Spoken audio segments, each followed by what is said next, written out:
Thanks, Kevin. I'd also like to thank the other 39 members, besides the Maine Primary Care Association, that are members of the Healthy Air Coalition here in Maine. It's a coalition similar to what we formed 25 years ago to deal with the issue of smoking and secondhand smoke. And these health and healthcare organizations are committed to working for healthy air in the state. Fighting for a strong Clean Air Act is really a Maine tradition. In 1970, revisions to this landmark legislation are commonly called the Muskie Act, because of the leading role that Senator Ed Muskie played in their creation. In 1990, Senators George Mitchell and William Cohn spearheaded the revisions and reauthorization of the Clean Air Act once again. But it's now facing the biggest threat in Congress since its implementation.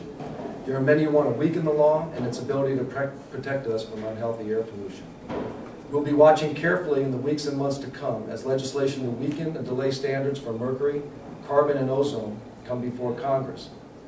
And in fact, today, as we speak, there's a bill being considered in the House of Representatives under the guise of bringing down gas prices.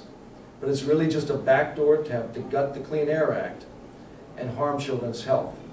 It won't impact current fuel prices, but it will mean more smog, more childhood asthma attacks, and other impacts on people with lung disease by delaying much-needed ozone standards, as we've mentioned here today, that reflect science and not politics in how they're set.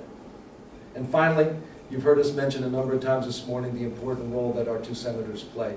It can't be overstated. They are critical to keeping the Clean Air Act strong and keeping it as a major tool that we have in our toolbox to fight for healthy air in the state.